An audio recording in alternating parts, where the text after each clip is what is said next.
오늘 요한복음 1장 5장 1절부터 9절 우리 한번 본문을 읽겠습니다. 그 후에 유대인의 명절이 되어 예수께서 예루살렘에 올라가시니라. 예루살렘에 있는 양문 곁에 히브리 말로 벳에스라 하는 못이 있는데 거기 행각 5이 있고 그 안에 많은 병자, 맹인, 다리 저는 사람, 혈기 마른 사람들이 누워 물의 움직임을 기다리니 이는 천사가 가끔 못에 내려와 물을 움직이게 하는데 움직인 후에 먼저 들어가는 자는 어떤 병에 걸렸든지 낫게 됨이러라. 거기 38해 된 병자가 있더라. 예수께서 그 누운 것을 보시고 병이 벌써 오랜 줄 아시고 이르시되 네가 낫고자 하느냐?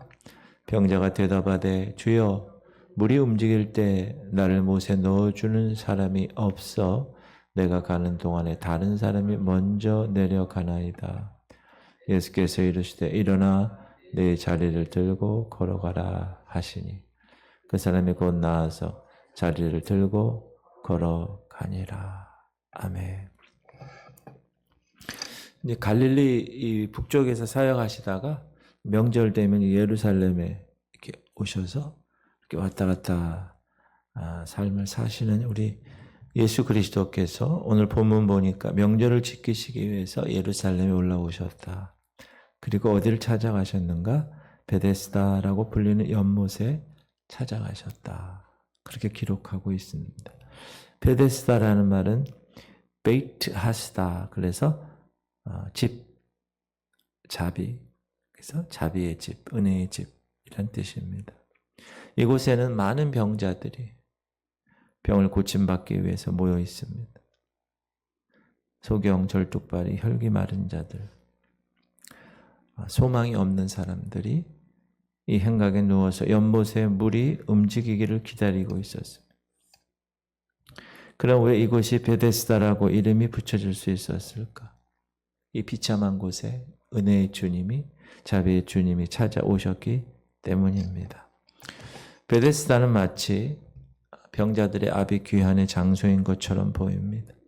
세상에 소망이 없는 사람들이 모여서 살 길을 모색해 보려고 아우성치는 곳이기 때문에 그렇습니다. 그런데 그런 곳에 주님이 찾아오셨습니다. 주님은 이 세상에 빛으로 오셨다고 말씀하고 계십니다. 하지만 세상은 그 빛을 깨닫지 못했다. 그렇게 이야기합니다. 시작. 그 안에 생명이 있었으니 이 생명은 사람들의 빛이라. 빛이 어둠에 비추되 어둠이 깨닫지 못하더라. 새벽에 여기 오면 껌껌합니다. 제가 여기 탁 문을 열고 불을 탁 켜면 쫙 보이죠. 그럼 제가 할렐루야 감사합니다 선포하고 여기 들어와서 불을 딱 켜죠. 주님은 베데스다 못에 나타나셨습니다. 그러나 그곳에 있는 사람들 중 그 어느 누구도 주님을 빛으로 맞이한 사람은 한 사람도 없었습니다. 주님은 그 베데스다 연못에 있는 각종 병자들, 그 많은 사람들 중에 한 사람에게만 찾아가셨습니다. 예수님은 이스라엘 중에 잃은 양을 찾으러 오신 분이십니다. 주님은 그 가운데 있는 모든 사람을 다 만나실 수 있었습니다. 그리고 그들의 병을 다 고치실 수도 있는 분이셨습니다. 그러나 오늘 본문 보니까 38년 된 그 한 사람에게만 나타나셨고 그 한 사람만 고쳐주셨습니다. 주님은 가장 비참하고 가장 절망적인 도움의 손길이 전혀 끼치지 못하는 그 사람을 찾으셨습니다. 그런데 여기서 중요한 주님의 말씀에 우리가 귀를 기울여야 되는데 이 사람의 그 무서운 병은 죄값으로 말미암음이라는 거예요. 그 후에 예수께서 성전에서 그 사람을 만나 이르시되 다 고치고 나서 보라 네가 나았으니 더 심한 것이 생기지 않게 다시는 죄를 범하지 말라 하시니까 이 병은 죄의 문제로 발병이 되었다. 이 사람은 자신의 무서운 병이 자신의 죄값으로 받는 것임을 깨닫게 됩니다. 무려 38년간, 여러분 38년이면 이야, 얼마나 긴 시간. 중풍병. 중풍병은 뭐죠? 마비 환자죠. 움직일 수 없는. 누구의 도움이 없으면 움직일 수 없는 그런 사람입니다. 그런데 그가 소망이 없는 그 자리에서 죄 문제로 인한 자기의 병, 그 죄가를 뉘우치면서 마음을 통회하고 있었다. 그걸 어떻게 알 수 있죠? 주님이 그 많은 사람들 중에서 그 사람을 찾아갔다는 것을 보아 우리가 미루할 수가 있습니다. 하나님의 백성은 병든 사람, 찢긴 사람, 가난한 사람들 중에 있다는 거예요. 주님은 복음을 전하시는 대상에 대해서 분명히 가난한 자들에게 복음이 전파된다고 말씀하고 계십니다. 시작.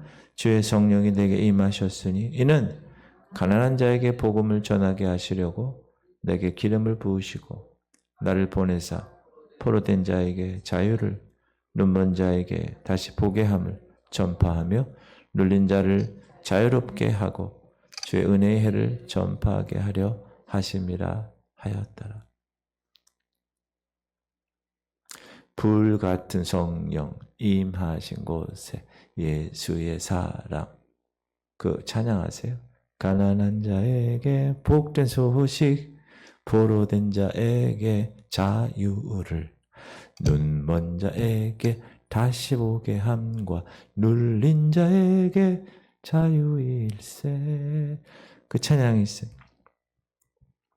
하나님의 백성들이 찢기고 상한 가운데 처해 있는 그 이유는 하나님은 사랑이시고 하나님은 긍휼이 풍성하시기 때문에 그들에게 그 사랑과 그 긍휼을 나타내기 위해서임을 우리는 알 수 있습니다.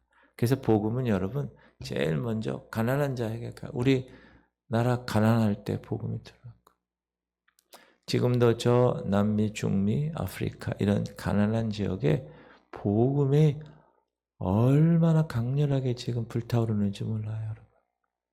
근데 등 따스고 배고프면 하나님 없이도 살아갈 수 있다. 산업혁명 이후에 계몽주의가 나타났고 하나님 없이도 살아갈 수 있다라는 그런 인본주의가 나타났습니다. 그 전까지는 하늘을 보면서 하나님 비를 내려주세요. 그런 신앙이었거든요.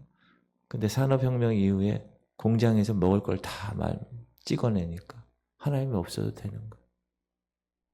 그래서 산업혁명이 우리에게는 편안함과 여러 가지 많은 의미를 갖고 있지만 신앙적으로 볼 때는 인본주의에 물드는 시점이 바로 산업혁명입니다. 안타깝죠. 베데스다는 그 산업혁명 때문에 지금 지구가 이렇게 뜨거워진 거예요. 그 전까지는 지구에 병이 없었어요. 그 이후부터 그냥 이 석탄, 석유, 이 가스 이걸로 인해서 지구의 온도가 올라갔어요. 애쓰셨어요. 이번 여름에. 이번 여름처럼 더운. 제가 웬만하면 밤에 선풍기를 안 켜는데 선풍기를 켜고 잤어요. 베데스다는 교회로도 상징이 됩니다. 세상에 소망이 없는 사람들이 모인 그곳이 베데스인 것처럼 베데스다, 교회 역시 세상에 소망을 등진 사람들이 모인 곳입니다. 비록 세상에는 소망이 없지만 주님 때문에 교회는 은혜의 집입니다. 근데 교회에도 보면 베데스다 연못의 경우와처럼 두 종류의 사람이 있습니다. 한 종류의 사람은 물의 움직임을 기다리고 있는 무리들입니다. 교회라고 하는 은혜의 집엔 찾아왔습니다. 그러나 주님께 소망을 두지 못하고 인간적인 힘으로 무언가 힘쓰려고 하는 사람들입니다. 그러나 베데스에 들어가 있는 사람들은 오직 주님에 의해서만 고침받을 수 있습니다. 교회에든 자기 스스로는 꼼짝 못하는 사람들이 중풍병자 같은 영적인 사람들이 많습니다. 주님이 아니시면 아무것도 할 수 없는 사람들. 그 사람들은 어떻게 해야 돼요? 따라합시다. 주님을 만나야 합니다. 교회 다니면서도 주님을 못 만나고 그냥 종교적인 형식으로만 예배 드리고 그냥 가는 사람들이 있습니다. 가장 불쌍한 사람들. 주님을 만나러 왔으면 주님을 반드시 만나서 그분과 교제하는 삶이 가장 중요한 것인데 불쌍한 사람들. 두 번째 부류의 사람은 교회에 마음을 다하여 하나님을 의뢰하는 사람들입니다. 하나님을 믿는 사람들. 주님은 이 같은 사람들에게 찾아오십니다. 베데스다 연못에서 만난 38년 된 병자에게 예수님 자신을 나타내신 것처럼 이런 사람들에게 자신을 나타내십니다.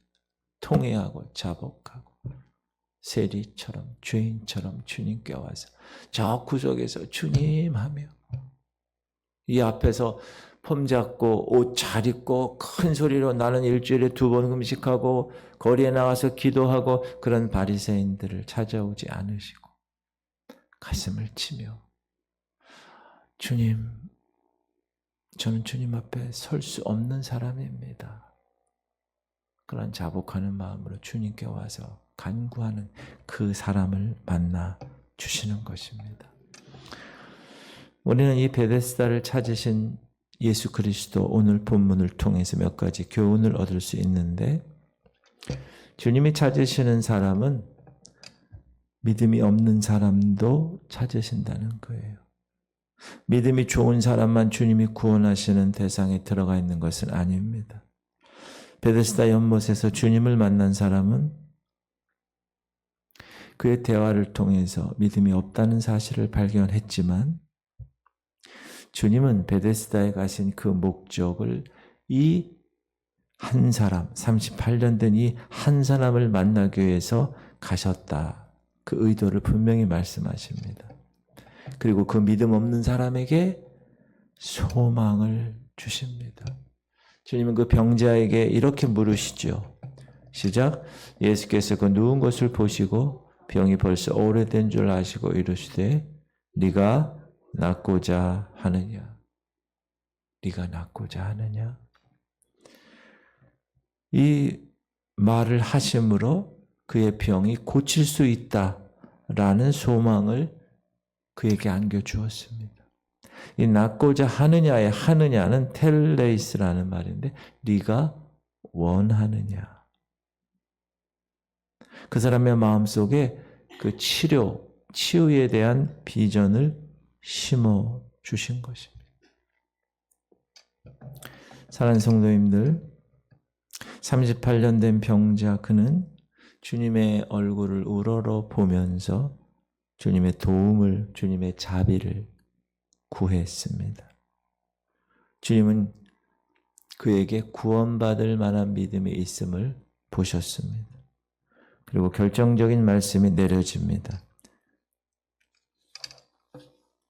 이 말은 그의 심령에 믿음으로 열매를 맺히게 됩니다. 믿음은 들음에서 난다고 그러잖아요. 무슨 말입니까? 일어나 걸어가라. 시작. 예수께서 이르시되 일어나 네 자리를 들고 걸어가라 하시니. 이때 자리에서 일어나지 않으면 그는 고침받을 수 없는 거예요. 그런데 믿음이 들어간 거예요.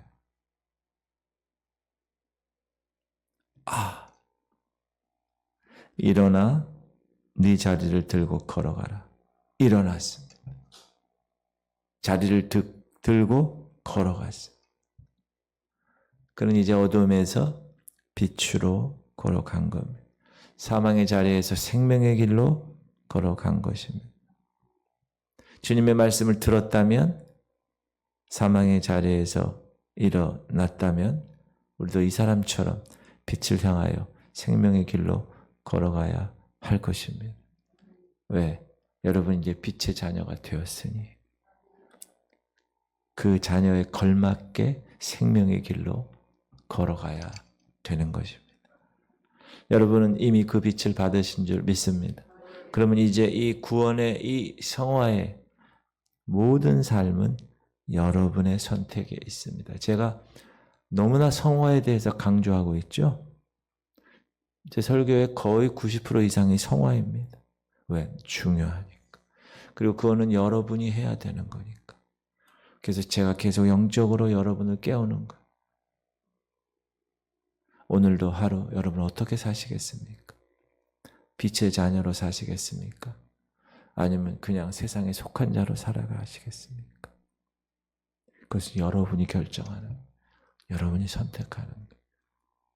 오늘 38년 된 이 병자가 주님의 말씀에 믿음으로 반응해서 일어나고 자리를 들었고 걸어간 것처럼 여러분도 이 사람처럼 일어나시고 여러분의 자리를 들고 걸어가는, 빛을 향하여 생명길로 걸어가는 주인공 되시기를 주님의 이름으로 축복합니다. 주님,